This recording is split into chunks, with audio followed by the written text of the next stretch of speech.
السلام عليكم ورحمة الله تعالى وبركاته. مرحبا بكم في فيديو قناة أفكار المجاهد. اليوم إن شاء الله يا ربي غادي نشارك معكم الطريقة، أحسن طريقة باش تصلح الدوشة ديالك. غنبداوكم إن شاء الله بجميع المراحل، يعني غنمشيو خطوة خطوة حتى تتعلم إن شاء الله كيفاش تصلح الدوشة ديالك بأحسن طريقة، أجمل طريقة تصلحها وأنت مرتاح. أول حاجة كنبداو ملي نبغيو نصلحو الدوشة، يعني كنفسخو الدوشة القديمة كما نوريكم إن شاء الله الدوشة هادي كيفاش دايرة.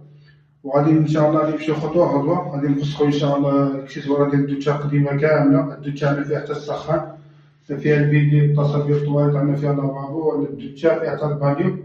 نوريكم ان شاء الله الطريقه كيفاش كنحيدو داكشي، كيفاش كنزولو حاجه بحاجه. وان شاء الله يا ربي عاطيني عليه قشر الزليج، وغادي يجي بلومبي. يعني نمشيو خطوه خطوه، اي واحد غادي يتعلم كيفاش يصلح الدوشة ديالو باحسن طريقه وبالطريقه الصحيحه. غادي نمشيو مرحله بمرحله، نوريكم ان شاء الله ربي اللي بغا يصلح الدوشة ديالو عاوتاني غادي يمكنلو يسبق، يعني يشوف الزليج ويشوف المعلم اللي غيخدم له. يعني بزاف د المراحل ان شاء الله غادي نشرحو وغادي نهضرو عليهم ان شاء الله باش تعلموا كيفاش تصلح الدوشة ديالك باحسن طريقه.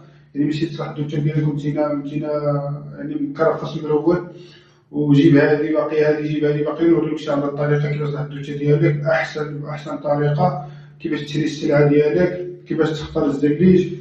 التشاور يعني بين المرأة والرجل على حساب الزليج، وقبل ما يجي المعلم يوجدو السلعة ديالو، يوجدو المسائل ديالو، كيفاش يشريو لافابو ديال الدوش، كيفاش يشريو الطاسة. يعني يوجدو أي حاجة يوجدوها اللي يحتاجوها يصلحوها، يعني يوجدوها. الأحسن يوجدوها إلا كان ممكن يوجدوها قبل راه مزيان.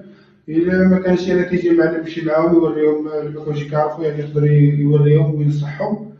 فان شاء الله ربي نمشيو خطوه خطوه، نوريكم الطريقه ان شاء الله كيفاش تصلحوا الدوشة الكوزينه واي حاجه اللي كتصلح في الدار. نوريكم ان شاء الله الطريقه الصحيحه كيفاش تصلحوها وكيفاش تخدموها وانتم مرتاحين.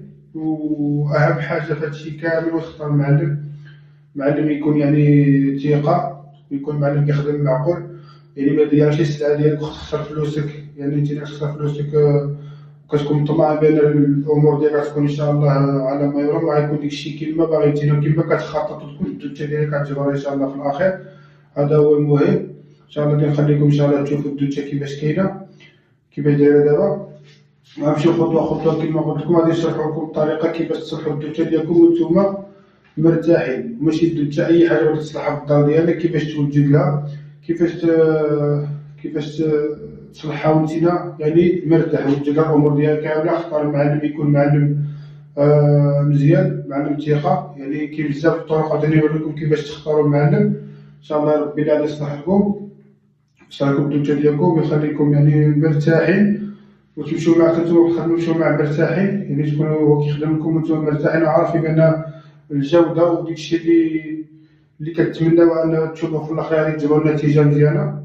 تحياتي لكم، نخليكم مع الفيديو باش تشوفوا كيفاش عندنا الدوشة دابا. وغادي نمشيو ان شاء الله مرحله مرحله. تحياتي.